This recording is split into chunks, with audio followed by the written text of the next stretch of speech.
Amado Jesús, te damos gracias por regalarnos una mañana, un nuevo despertar.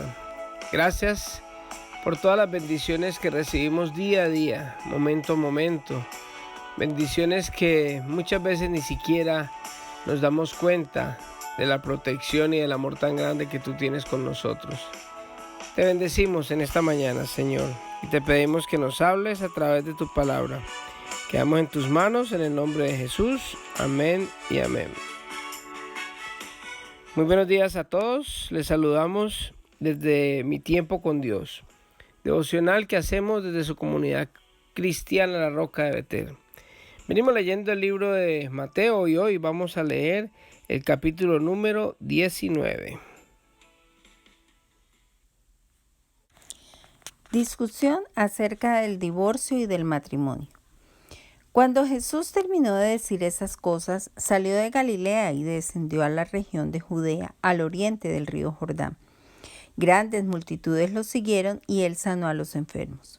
Unos fariseos se acercaron y trataron de tenderle una trampa con la siguiente pregunta: ¿se permite que un hombre se divorcie de su esposa por cualquier motivo? Jesús respondió: ¿no han leído las Escrituras? Allí está escrito que desde el principio Dios los creó hombre y mujer, y agregó: esto explica por qué el hombre deja a su padre y a su madre y se une a su esposa, y los dos se convierten en uno solo. Como ya no son dos sino uno, que nadie separe lo que Dios ha unido. Entonces preguntaron: ¿por qué dice Moisés en la ley que un hombre podría darle a su esposa un aviso de divorcio por escrito y despedirla?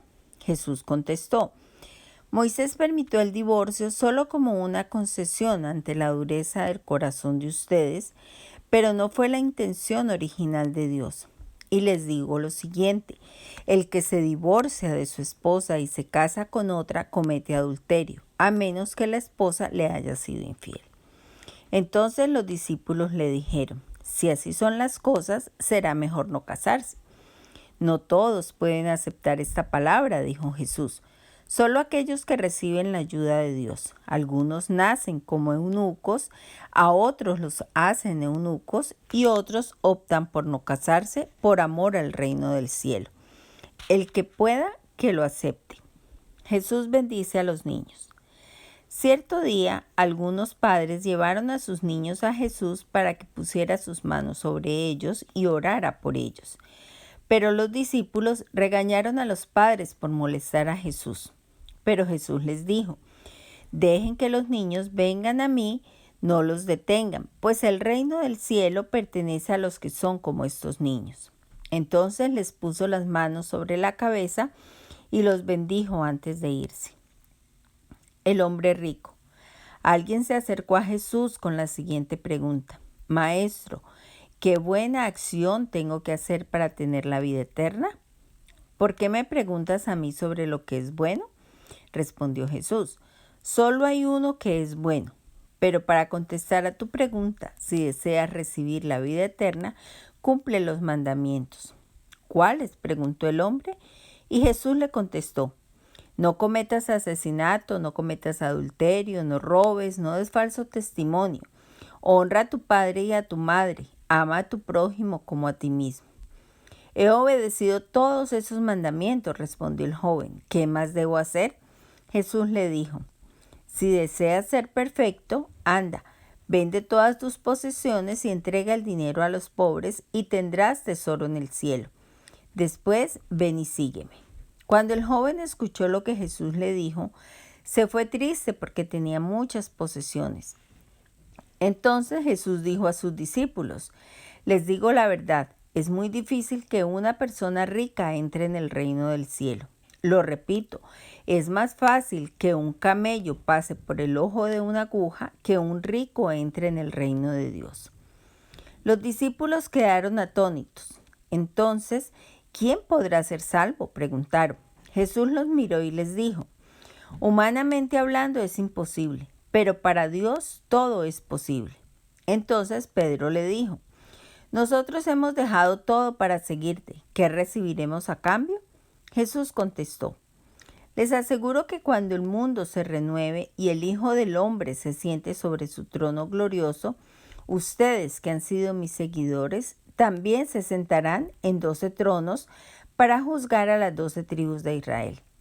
Y todo el que haya dejado casa, o hermanos, o hermanas, o padre, o madre, o hijos, o bienes por mi causa, recibirá 100 veces más a cambio y heredará la vida eterna. Pero muchos que ahora son los más importantes, en ese día serán los menos importantes. Y aquellos que ahora parecen menos importantes, en ese día serán los más importantes. Bueno, este es el final del capítulo 19 del libro de Mateo y empieza a hablar de la discusión acerca del divorcio y el matrimonio. Dice que cuando el Señor venía de Galilea, bajó hasta el río Jordán en la región de Judea, mucha gente seguía al Señor, pero también en medio de esa gente habían fariseos que estaban detrás del Señor, pero tratando de hacerlo caer en una trampa. Le hacían preguntas con doble sentido, para esperar a ver qué era lo que él iba a contestar para caerle encima, inmediatamente acusarlo ante las autoridades y de pronto meterlo a la cárcel o mandarlo a matar o qué sé yo. Pero el caso es que ellos querían quitarlo del camino y le hacían preguntas como esta. Dice, bueno, ¿se permite al hombre divorciarse de su esposa por cualquier motivo? Entonces el Señor le respondió, dice, ¿no han leído las Escrituras? Recordemos que nosotros leemos en Génesis, donde dice que en el principio el Señor creó al hombre y a la mujer, y eso explica por qué el hombre deja a su padre y a su madre, se une a su esposa y se convierten en una sola persona, en uno solo. Mire que espiritualmente el matrimonio tiene algo que Dios dio para que nosotros con nuestra esposa tengamos una relación tan íntima, personal, después del matrimonio, que pasamos a ser una sola persona. Nosotros con nuestros padres, a pesar de que nuestra madre nos concibió en su vientre, no tenemos la misma relación con ella porque no somos uno solo con la madre, ni con el padre, ni con los hermanos. Pero con la única persona que no es de la familia de uno, pero que pasa a ser una sola carne, es con su esposa. Entonces Dios crea el matrimonio. Él es el mismo que lo crea, que da la orden que se case el hombre y que deje a su padre y a su madre y tengan esa relación de esposos que llegan a ser una sola persona. Lo crea Dios, el matrimonio fue creado por Dios. Pero el hombre, los seres humanos, inventamos el divorcio, porque en un principio el Señor nunca habló de divorcio ni estableció nada de eso. Y dice, como ya son uno, que nadie separe lo que Dios ha unido. ¿Quién une en el matrimonio? Es Dios. Lo que Dios hace, el hombre no puede separarlo.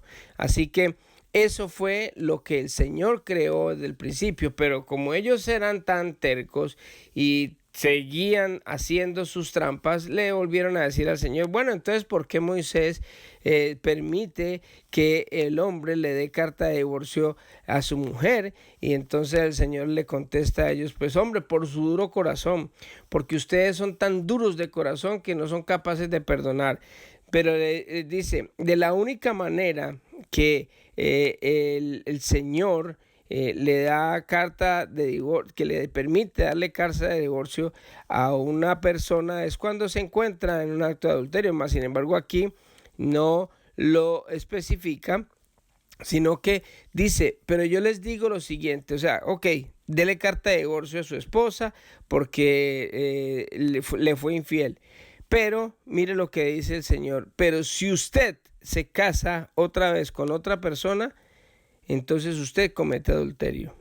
Y si la otra persona se casa con otra persona, también ha cometido adulterio. O sea, porque ninguno de los dos puede volverse a casar. ¿Por qué? Porque es que es una unión que no se puede separar. Legalmente de pronto se le puede dar carta de divorcio civilmente se puede darle carta de divorcio, pero no se pueden separar. Si se une a otra persona, está cometiendo adulterio, y eso es lo que el Señor está advirtiéndoles a ellos, porque dicen ellos incluso que esto es muy duro, entonces casarse, sería mejor no casarse. Y sí, porque es que cuando uno se casa, uno tiene que cumplir esa palabra con la persona que se casó delante de Dios. O sea que el Señor siempre va a querer que si, estaba permitido darle carta de divorcio porque cometió adulterio, entonces se separan, pero usted no puede volver a casar ni ella tampoco. Entonces usted al tiempo, cuando le den deseos de tener una persona a su lado que ya se sienta solo otra vez, ¿cuál es el camino que da el Señor? Pues perdone, simplemente y llanamente perdone. Perdónenle la falta a su esposa, reconcíliense y otra vez vuelvan a juntarse como en un principio Dios nos creó a nosotros. Esa es la solución que el Señor da. Después el Señor bendice a los niños. Habían unos niños jugando y entonces los discípulos regañaron, no los regañe, que el reino de los cielos es de ellos y de los que son como ellos. Así que el Señor los bendijo también, pero después se le acercó uno joven que era demasiado rico y entonces le dice, hombre bueno, y entonces el Señor le dice, ¿por qué me dices bueno? Si el único bueno es Dios.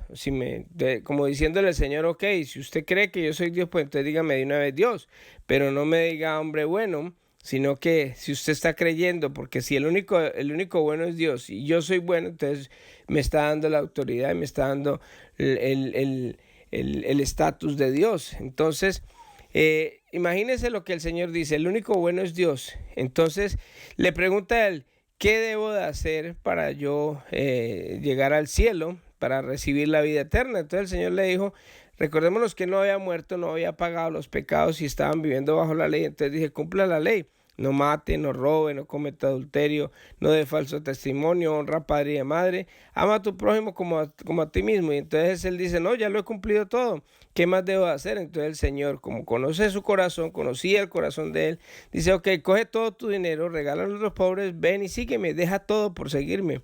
Entonces el hombre se fue y dijo verdaderamente, se fue triste. Pero mire que hay algo bien interesante en este pasaje, y es que el Señor nunca le dijo, venga, negociemos, dé pues el 50% y sígame, o dé el 30%, o dé el 10%, o dé el 20%, no. El Señor quiere que nosotros tengamos todo nuestro corazón, que dejemos todo, porque donde está nuestro tesoro, ahí está nuestro corazón, y el corazón de él estaba en el tesoro, en las cosas materiales.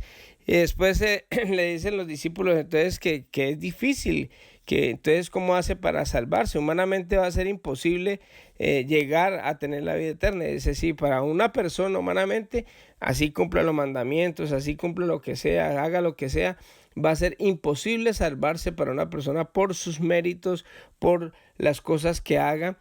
En cambio, para Dios sí es posible, porque Dios ya tenía en mente lo que iba a hacer, y para eso había enviado a su Hijo Jesucristo, para que nosotros pudiéramos ser salvos por medio de Él, porque era la única persona, la única forma de que nosotros podíamos pagar toda la deuda de pecado que teníamos, viniendo una persona que nunca había pecado y muriendo en la cruz para pagar el pecado suyo y el mío. Hoy es un día de oportunidad. Si usted no le ha entregado su vida a Jesucristo, hoy puede entregársela, simplemente pidiéndole perdón por sus pecados, que está arrepentido por haber estado alejado de Él y que hoy quiere recibirlo como Dios y Salvador. Así que lo invito a que haga esta decisión. No hay dinero, no hay nada que nosotros podamos hacer para ganarnos la vida eterna. Solo Dios puede darnos la salvación. Así que vamos a orar en esta hermosa mañana. Papi hermoso, te doy gracias por darnos la oportunidad, Señor, de ser tus hijos, Señor, por habernos rescatado de donde estábamos, Señor. Gracias por haber enviado a tu Hijo Jesucristo a morir por nosotros en la cruz. Gracias por darnos la vida eterna, Señor. Te entregamos, Señor, el resto del día, y te pido que bendigas a cada persona que escuche este audio, Señor, y que toques el corazón de alguno que quiera entregarte tu vida hoy, Señor. Te ruego, Padre, que nos continúe bendiciendo, Señor, y quedamos en tus manos. En el nombre de Jesús, amén y amén. Que Dios les bendiga a todos y que tengan un hermoso día.